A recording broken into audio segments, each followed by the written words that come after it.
here last year on the World Storytelling. Yeah, of course. Has anyone else been here? No? Great, excellent. So I can talk about some things I have said last year. That's very good. And also I'm planning something different as well. And I guess you're going to like it. Well, last year I talked a little bit about the gene, the Aladdin gene. It's in even on the hot side for this event. When they are talking about storytelling, they are talking about the gene as well, or at least they have this image of the gene. And when you talk about the gene, you always remember Aladdin, right? And when we think about Aladdin, we always think about wishes or desires. So let's suppose today is your lucky day and you find the magic lamp. Do you know what would you ask for the genie if you found the magic lamp? You have 3 wishes. Do you know which wishes would you make? Who knows what? At least one wish you would make. Wow, no wishes. At least one wish, raise your hands. No wishes. That's like, one wish here, yeah. I guess the difficult part is to filter and just define your 3 wishes, right? Because this is the problem. And who would wish to master the power of storytelling? Who would do it? Use one wish, one of the 3 wishes to master the power of storytelling. One person. Okay. That's good. At least one person. Anybody else? No? Okay, I knew it already. You wouldn't spend one wish on that. Yeah, let me guess, what would you wish? I guess you would wish something like travel the world, right? Lots of people wish to travel the world, get to know all the countries there is to know and things like that.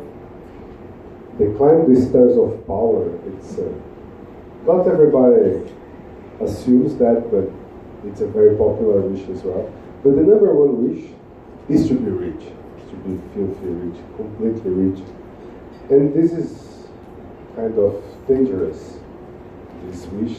So if you find a magic lamp and you get to know the genie and you make one wish, it's not the best one. And this movie explains why. Haven't anybody seen this movie? It's called Bewitched in English. Yes? So, the guy has to make a pact with the devil, and he's allowed to make wishes, and his first wish is to be a very powerful and rich man, and he becomes like the king of the drug dealers. So it's, powerful and rich, but not very good wish. And you can say you want to be a sexual symbol and you become a sexual symbol. So you have to be careful about what you wish for. But if we think about J.K. Rowling, she, with only mastering the power of storytelling and telling just one story very well told, she became the most rich person in Great Britain. She made the most rich person, the most youth rich person, that is Daniel Radcliffe, the actor, and even the most successful enterprise in Great Britain in the last 10 years. There was the company that published the book. So just with the power of telling a story, we love it, and when we do it well, we are always rewarded. So with storytelling, J.K. Rowling basically, she found the philosopher's stone. She takes lots of paper that would cost, I don't know, $5, not even that, and after that it's worth thousands and millions of pounds, just after writing the story. So, what's storytelling all about? How does it work? And we can use this Aladdin story to identify that. Have you seen Aladdin from Disney? Who has seen it? Raise your hands, please, just for me to know. Okay? So, what do you think Aladdin is all about? It's a story about what? How would you sum it up if we would have to say, if we would have to shorten up to one phrase, Aladdin, what would you say about it? How would you tell this story in a very short way? Magic. Very good word, magic. The genie is basically telling you this. It's a very, he shape shifts and he can make wishes come true. So magic is a very important element. What else?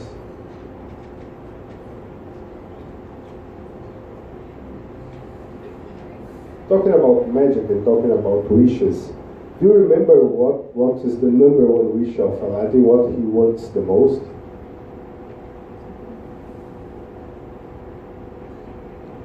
No?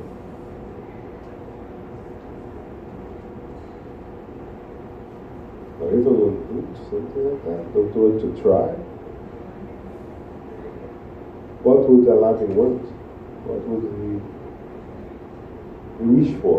He wishes for?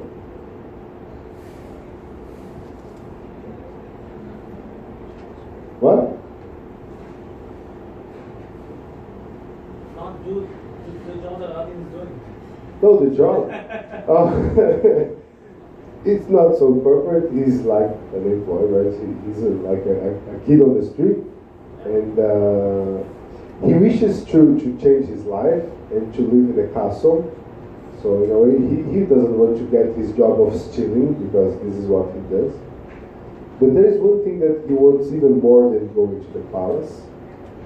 There is the love of the princess. Do you remember her, Jasmine? He meets her and he falls in love with her, and everything that he's doing is to win her heart, something like that. Also, there's a story of good and evil, because Jafar wants to steal, and he ends up stealing the lamp from him and making some wishes himself.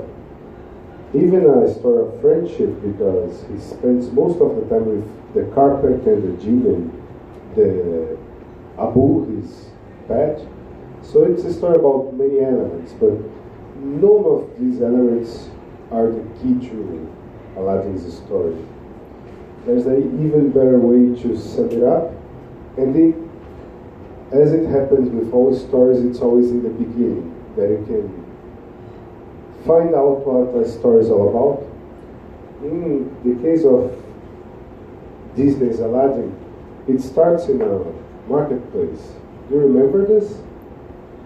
And the merchant starts to offer some things to the audience, something that makes potatoes or some trash things that he tries to sell to the audience. And when the camera is about to leave, he says, "Wait, stop, I have something very special." And he starts talking about his lamp. And he after that, he starts to tell all the story, all the Aladdin story, just to sell you the lamp at the end. So basically, this is what storytelling is all about. He's telling a story on purpose. He knows what he's doing at the beginning. The merchant is telling a story to sell you the lamp at the end. And first, there are two things, very important two things that he's doing on purpose. First of all, he's not in a hurry, because he knows that while you are interested in the story, he has all the time in the world. And for us, this is a very big challenge nowadays with social media and all the things, all the information dump we have every day on the internet, to have attention and to have the time of the people. And storytelling is a very powerful way to convey that, to get this time, to get this attention. So when you're telling a very good story, you don't have to worry about the time. Because people say they don't have 5 seconds to watch an advertising in YouTube. Who likes to watch YouTube? That's this.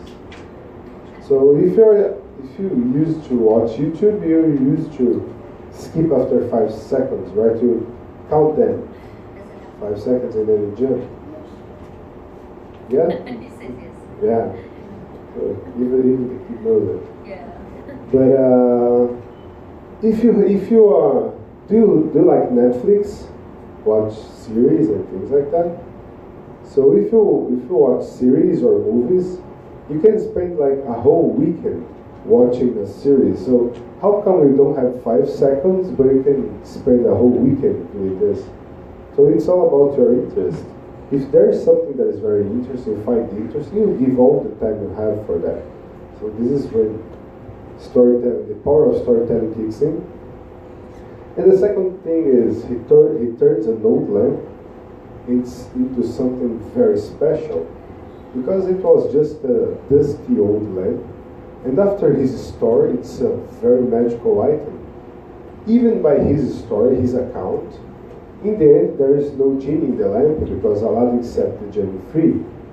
But even though it's special now, this lamp has changed the course of history for humankind, something like that.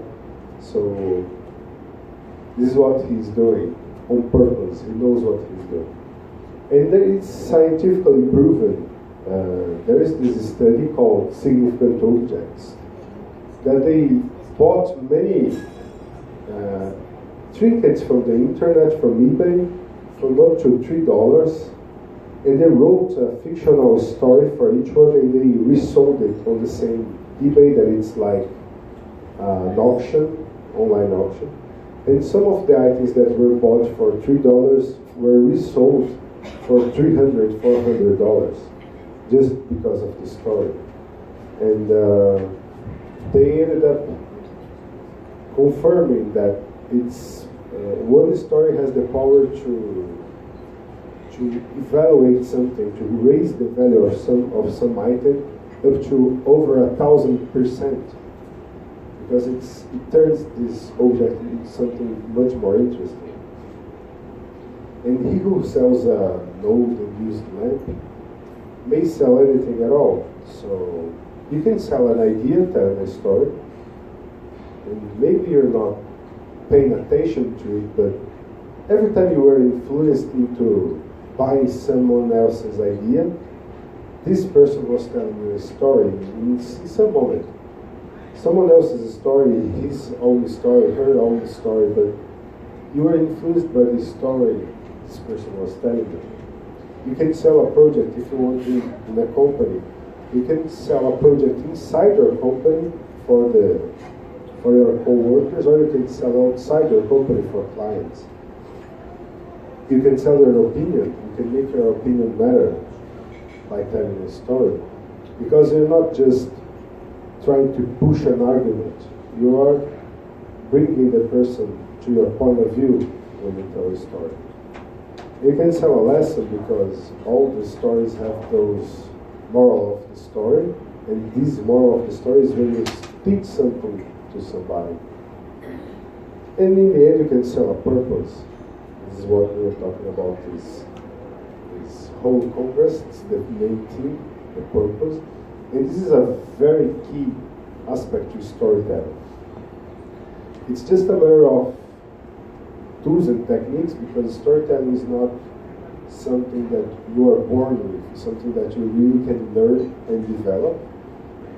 And it starts by knowing which stories you may tell and you should tell.